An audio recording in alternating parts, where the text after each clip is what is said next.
Olá, pessoal. Obrigado, Augusto, por esse convite. É uma honra estar aqui com vocês e com essa possibilidade de a gente discutir esse tema. Agradecer também a Servier pelo apoio que nos tornou possível estar aqui com vocês.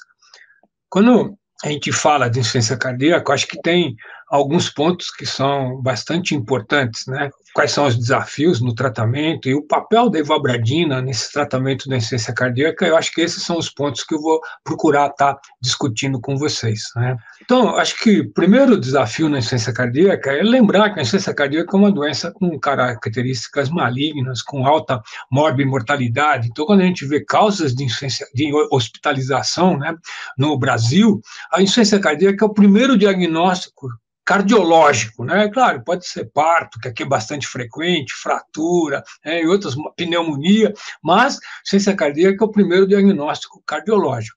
Quando eu vou para pacientes com mais de 60 anos, é a terceira causa. Então, ela é muito importante, isso é uma causa de custo para o tratamento da insuficiência cardíaca. Mas, ao lado da taxa de hospitalização, a mortalidade também é elevada. Então, quando a gente vê a mortalidade da insuficiência cardíaca, a minha linha verde aqui, ela é pior do que câncer de próstata, pior do que câncer de mama nas mulheres. Então, insuficiência cardíaca sendo pior que alguns tipos de câncer, a gente pode dizer que é uma doença maligna. O bom de tudo isso é que é possível mudar essa história natural. Procurei fazer um levantamento no INCOR para saber como é que era a sobrevida, como é que é a incidência de insuficiência cardíaca, e aí eu pude verificar que no INCOR, vendo 13 mil doentes que foram atendidos no ano de 2017, que a forma mais frequente de aparecimento, né, de apresentação da insuficiência cardíaca é a forma preservada, a forma reduzida é a segunda em presença. Porém, quando eu vejo a mortalidade, eu vejo que a insuficiência cardíaca com fração de ejeção reduzida, em 2 anos e meio, 26% dos pacientes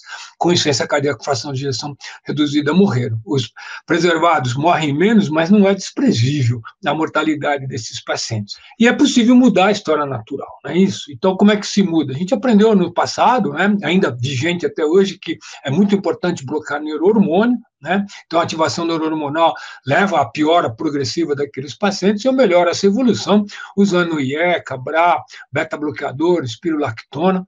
Mas aqueles pacientes tratados que persistem com frequência cardíaca elevada, controlar a frequência cardíaca melhora a sua evolução. Tem bloqueio de ramo direito, esquerdo, eu posso pensar em ressincronizar esses pacientes, não é isso? Então, a gente tem formas de mudar a história natural da insuficiência cardíaca e sendo uma doença maligna, eu tenho que utilizar a melhor forma possível. Né? Dentro da história da evolução do tratamento, né? Começamos lá com os vasodilatadores, hidralazina, nitrato e IECA. Começou a hidralazina e nitrato, depois o IECA foi superior à hidralazina e nitrato. Nos anos 90, os beta-bloqueadores e espirulactona.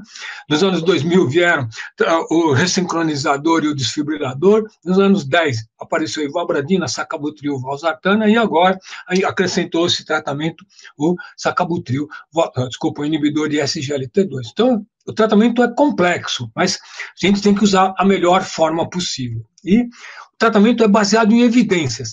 No Congresso Europeu desse ano, teve uma aula de insuficiência cardíaca e a doutora que apresentou colocou, olha, mais de 90% das condutas no tratamento da insuficiência cardíaca são baseadas em evidências, certo? E o que significa isso? Todas as drogas que mudam o prognóstico foram testadas em estudo duplo cego. Então, lá está o beta-bloqueador, a espirulactona, o sacabutril, valsartana ou IECA. Hoje entra a glifosina no tratamento e a ivabradina, reduzindo morte e hospitalização. São drogas que mudam a história natural da insuficiência cardíaca. Porém, para mudar a insuficiência cardíaca, o paciente tem que tomar esse remédio. Estou brincando, claro que toma, mas ninguém provou que dose baixa funciona. Certo? Então, aqui você tem 60% dos pacientes no estudo Biostat, que foi um estudo europeu, em que os médicos foram incentivados a tratar os pacientes, a gente vê que 60% tomou 50% ou mais da dose, certo? 32% só dose plena. E que esses pacientes que tomaram 50% ou mais de ECA morreram menos do que quem tomou dose baixa. Para beta-bloqueador, pior, 40% não tomaram 50% a mais, 12% só dose plena, e quem toma dose boa morre menos do que quem toma dose mais baixa. Ninguém provou que dose baixa funciona. E aí a gente vai no estudo Qualify, um registro de que para ver como é que era o tratamento na Europa, a gente vê que eles são tratados, né? Então, se eu somar IES aqui, IECA, BRA, 90% está tomando IECA, BRA, porém, menos que 50%, em torno de 50% dos pacientes estão com a dose plena. Beta-bloqueador, 51% estão tomando dose, 50% ou mais a dose. Então, a maioria dos pacientes não está tomando a medicação como deveria estar. Ou não tolerou, ou o médico teve medo de aumentar as doses. E a importância desse tratamento fica bem evidente, ó, não tratado, 17% de mortalidade no período avaliado, quando você entra com IECA já despenca para quase metade, e progressivamente a adição de novas drogas foi melhorando a evolução, e quando hoje eu utilizo as 5 drogas que mudam o prognóstico dos pacientes, eu tenho uma redução de mais de 50% da mortalidade no início do tratamento. Então, é muito importante tratar intensa e corretamente o paciente, né? E aí, como entra, que é o papel da ivabradina nesse tratamento? Eu acho que o Rosano, recente, publicou esse ano um trabalho na qual ele faz o tratamento individualizado e destaca a importância da frequência cardíaca, da pressão arterial, da presença de fibrilação atrial e da disfunção renal. E aí, nesse contexto, quando a gente fala de frequência cardíaca, os pacientes que têm mais que 70 de frequência cardíaca tomando, claro, ele tem que estar tomando as 4 drogas que modificam o seu prognóstico, e SGLT2, beta, IECA ou ARNI, e espirulactona, que seja diurético. Porém, se ele persiste com frequência cardíaca acima de 70, ele deve introduzir ivabradina, tá certo? Com exceção se ele tiver fibrilação atrial. Mas se ele tem pressão baixa, é muito provável que a gente vai ter dificuldade da beta e diurético e IECA. E o sacubitril valsartana, mas a ivabradina entra muito fácil nesse contexto, tá certo? Então, continua sendo uma forma importante de individualização do tratamento. O mesmo para pacientes entre 60 e 70, que muitas vezes eu vou ter dificuldade, principalmente quando a pressão está baixa nesses pacientes, a ivabradina é uma droga que dá para ser utilizada, certo? Então, dá para individualizar o tratamento. Aqui, a insuficiência renal não interfere na prescrição da ivabradina, né? A fibrilação atrial não é indicação para usar ivabradina. Mais que 70, com pressão boa ou com pressão baixa, a ivabradina entra muito bem no tratamento, ela é muito bem tolerada, não produz hipotensão, por isso é muito fácil de ser administrado. Numa avaliação das novas diretrizes, quando foi em 2018, né, a gente tem as 4 drogas que mudam o prognóstico, então hoje eu tenho que tomar uma espirulactona, um bloqueador do sistema renina-angiotensina, um beta-bloqueador, um inibidor de SGLT2, mas eu individualizo o tratamento na presença de alterações. Tem fibrilação atrial, eu vou anticoagular o paciente, e se meu paciente está beta-bloqueado, está com frequência cardíaca acima de 70, eu não posso esquecer de usar a ivabradina nesses pacientes. Se tem anemia ou ferro, deficiência de ferro, eu vou dar carboximaltose para tratar esses pacientes. Então, é possível individualizar esse tratamento, mas eu não posso. A insuficiência cardíaca é uma doença grave e eu tenho que tratá-lo intensamente. O paciente está beta-bloqueado, não tem frequência cardíaca acima de 70. Tem, né? No Hospital Santa Marcelina, a gente fez esse tipo de trabalho, os pacientes bem tratados no ambulatório, né? 40% dos pacientes tinham frequência cardíaca acima de 70, com dose muito boa de beta-bloqueador, tá certo? Então, tenho que estar presente, né, isso. Fizemos também um trabalho, sou eu, o Irineu e o Carlos, fizemos nos nossos consultórios, dose média de carvedilol 49 miligramas, 37% dos pacientes com dose plena, né, de beta-bloqueador tinham frequência cardíaca acima de 70. Então, existe um grupo de pacientes que tem indicação para tomar ivabradina. Por quê? Porque a frequência cardíaca é um marcador prognóstico. Isso fica bem patente nesses 3 estudos. O Cibiselde comparou 2 beta-bloqueadores, mas o que ele mostrou? Que quem tinha frequência acima de 64 morria mais do que quem tinha menos que 64. No estudo Charme, naquela época, alguns tomaram beta-bloqueador, outros não. Quem tomou beta-bloqueador morreu menos do que quem não tomou. Mas quem tomou beta morreu menos quem tinha frequência cardíaca menos que 64. Então, frequência cardíaca é um marcador prognóstico. No ambulatório na Inglaterra, menos que 64. Mais que 64, maior mortalidade. Então, eu não posso brincar. Chegou um paciente com mais que 70 de frequência cardíaca, na verdade, esse estudo aqui, mais que 64, ele está nos dizendo que ele precisa ser melhor tratado. Certo? E é muito simples, né? Frequência cardíaca é o biomarcador de menor custo.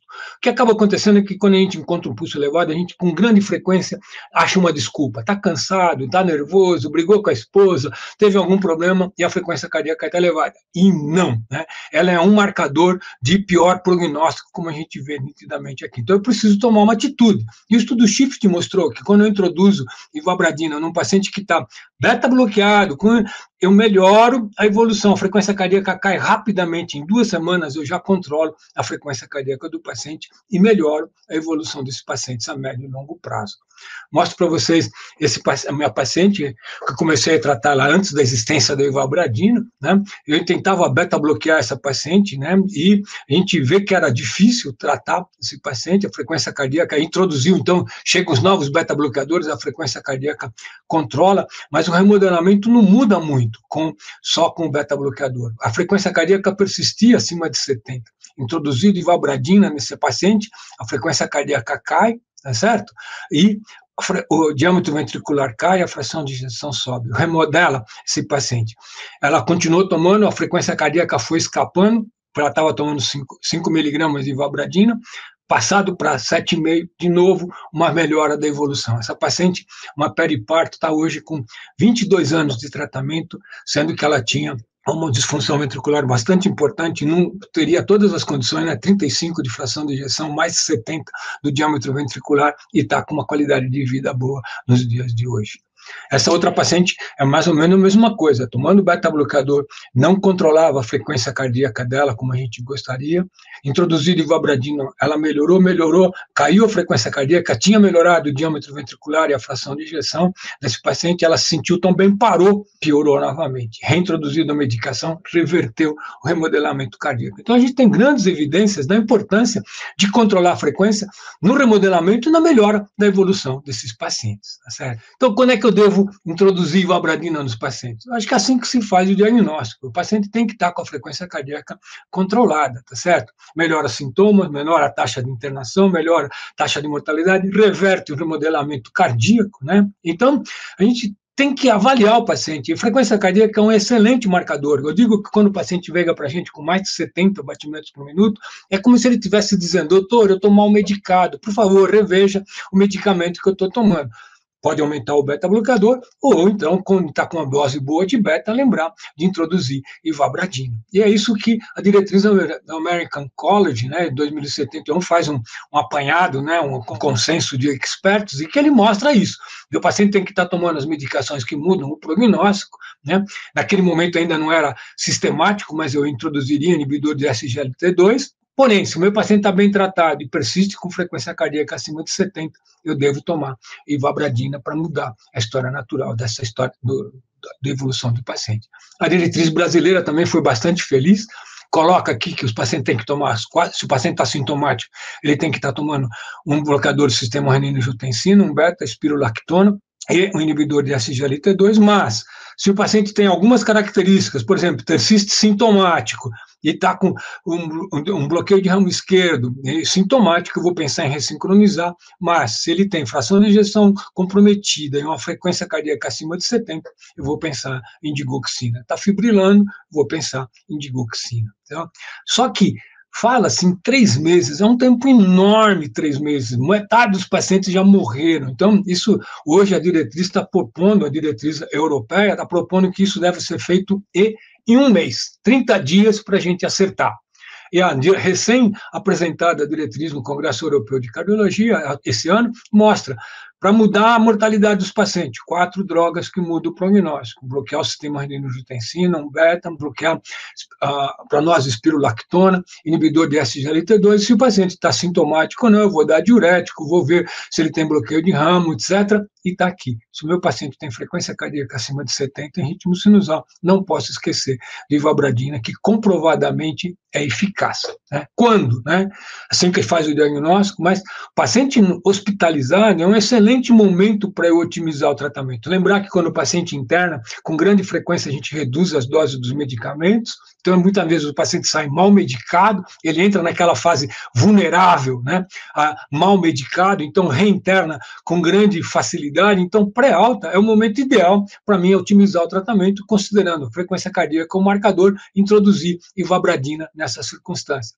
E esse trabalho mostra, tanto do TPT+, como o Impact Heart Failure, mostram que quando quando eu começo a droga do paciente na alta, a persistência do tratamento é muito maior do que iniciar no ambulatório. E quando introduz na pré-alta ou na primeira consulta pós-ambulatorial, a ivabradina reduz morte e hospitalização por insuficiência cardíaca. Rapidamente, em meses, você já obtém esse resultado. Então, é muito importante, sim, controlar a frequência cardíaca, iniciando assim que der, mas no paciente hospitalizado é uma excelente ideia, né? O que eu tenho, né, que comprova a eficácia e que melhora sintoma e prognóstico? Acho que é muito importante a gente ter em mente que a frequência cardíaca é um marcador prognóstico e eu tenho que otimizar o tratamento desses pacientes. Então, lembrar que a insuficiência cardíaca tem alta taxa de hospitalização, alta mortalidade, qualidade de vida é ruim, né? Então, que o meu paciente tem que ser tratado para prevenir hospitalização. E o estudo SHIFT mostra isso nitidamente, né?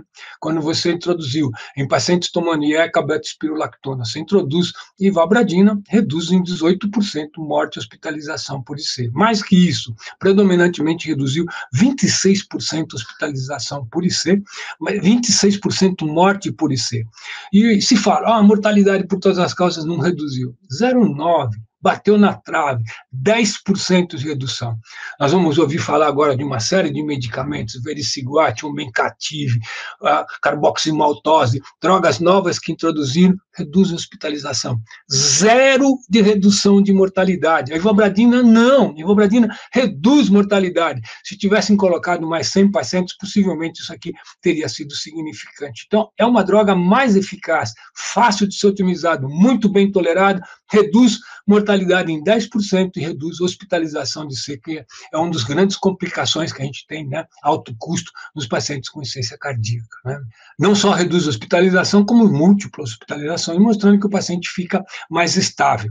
Reduz o BNP dos pacientes, né? Então, quando você vê a redução de BNP quando o paciente tratado, né, cai 50% dos níveis de BNP, mostrando que o paciente está melhor compensado. Reverte remodelamento cardíaco, como eu mostrei nos casos que eu tratei, mas reduz o diâmetro ventricular, melhora a fração de ejeção dos pacientes que estão tomando a medicação. A gente fala muito de 70 de frequência, porque a diretriz assim coloca, mas se eu pegar pacientes com mais, quanto maior a frequência cardíaca, maior a mortalidade. E nos pacientes com mais de 75, a ivabradina reduz o objetivo composto e reduz morte cardiovascular, porque como morre mais, a ivabradina tem o melhor resultado nesse contexto, tá certo? Então, quanto mais grave o paciente, melhor o resultado. Então, está aqui, redução significante de 17% de morte por todas as causas nos pacientes com insuficiência cardíaca com frequência cardíaca acima de 70.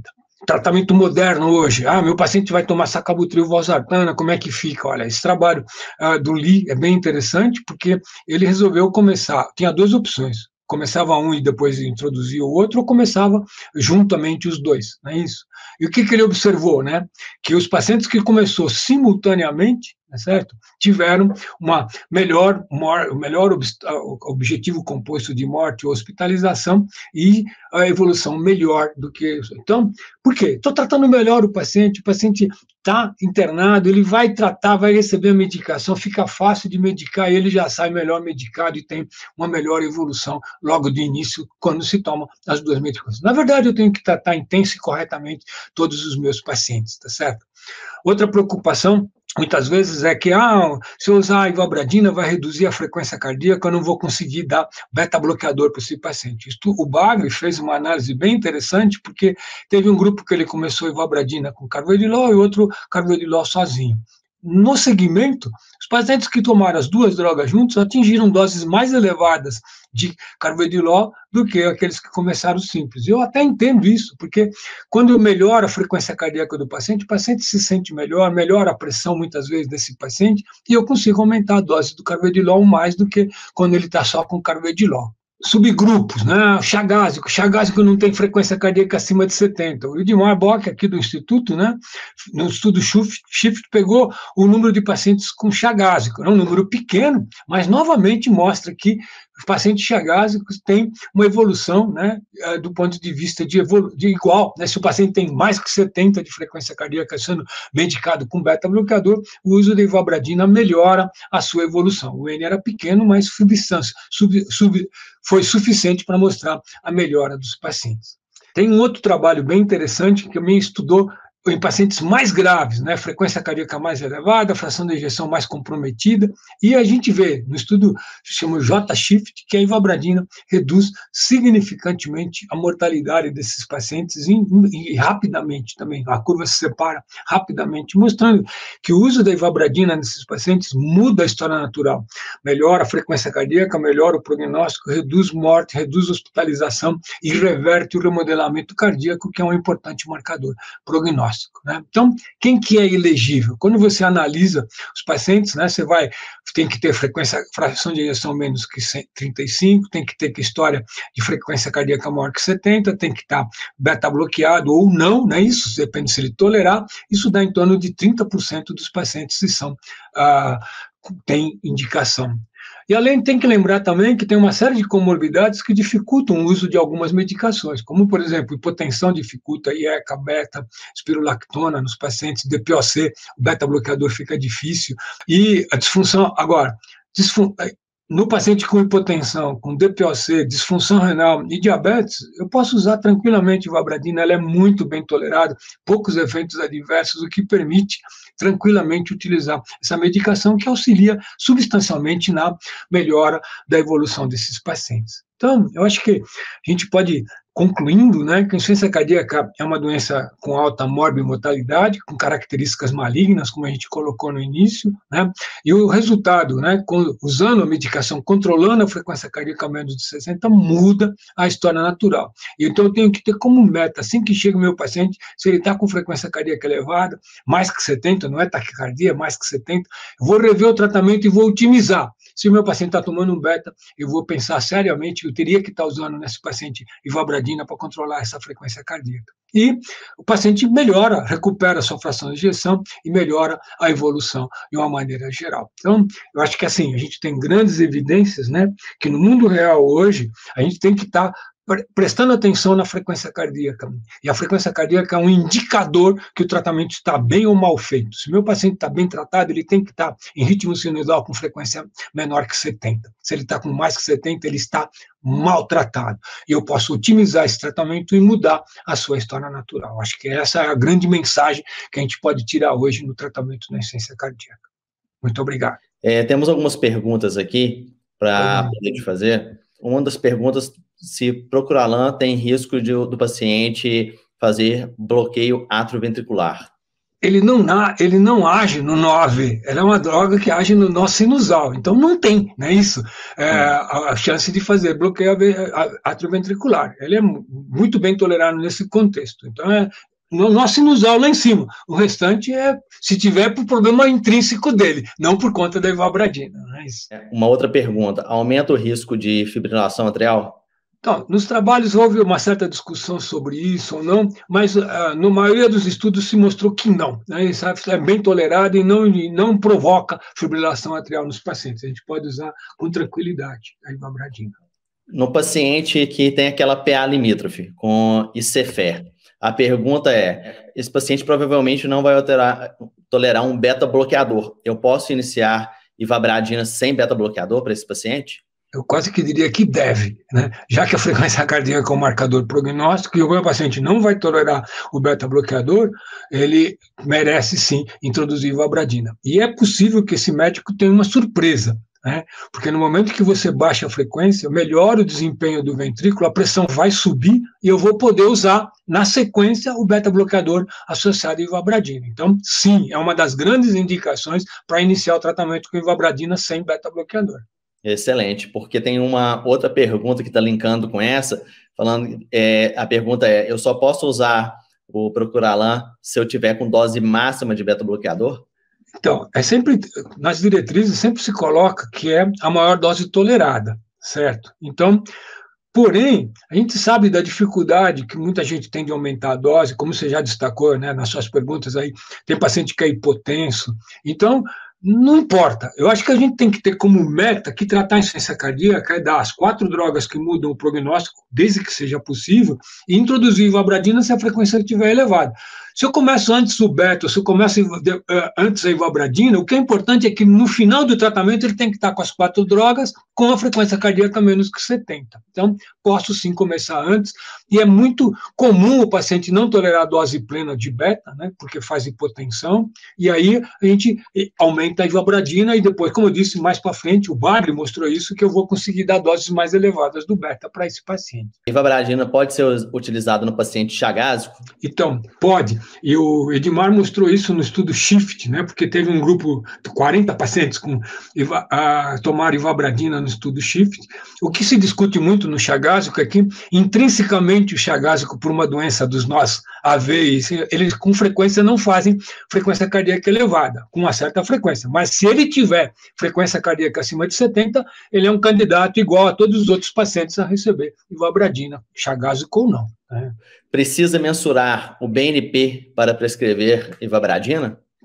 Não, mas tem que ser médico, né? Você trata o paciente com base na clínica. Insuficiência cardíaca é um diagnóstico clínico. Se eu tiver dúvida que tem insuficiência cardíaca, eu posso sofisticar pedindo um BNP. Mas não é necessário. O paciente tem estágio jugular, está cansando aos esforços, está com edema de membros inferior. Para que o BNP, certo? Ele tem IC. Eu vou tratar esse paciente tranquilamente com base na clínica, né? E vou ver a melhor a clínica desse paciente. Então não é mandatório, pelo contrário. Acho que não é necessário na grande maioria dos pacientes. No tratamento do paciente com ICFR, qual o momento ideal para iniciar o Procuralan?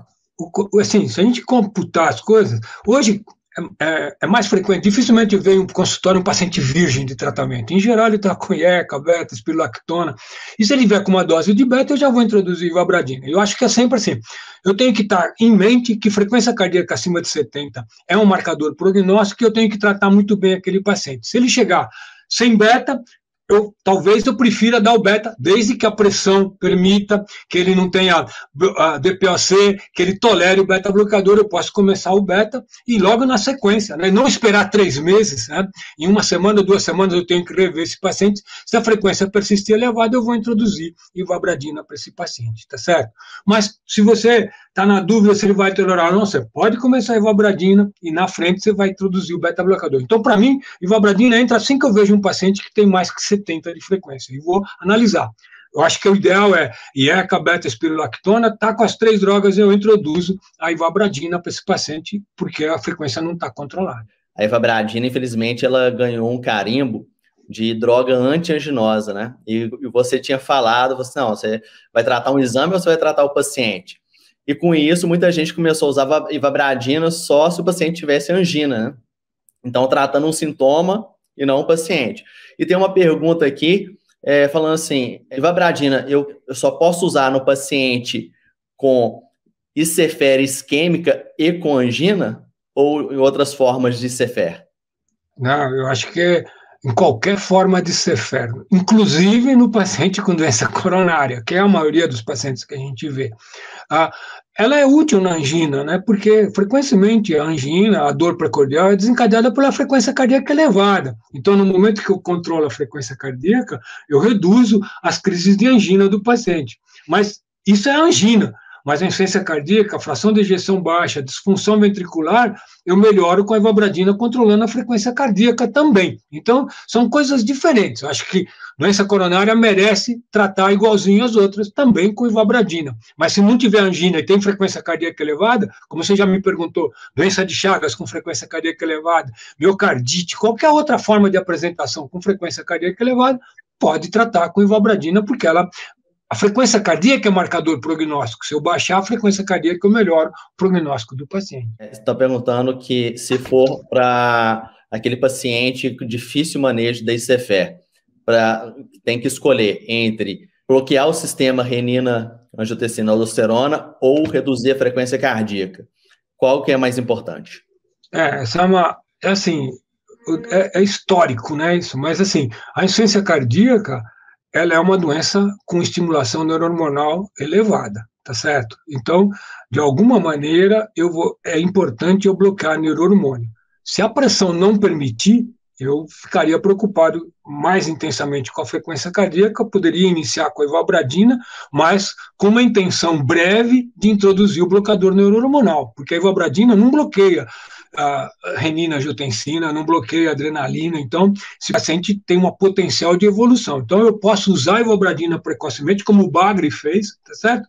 Para melhorar as condições do paciente, para eu poder introduzir o tratamento clássico, que hoje são as 4 drogas que mudam o prognóstico.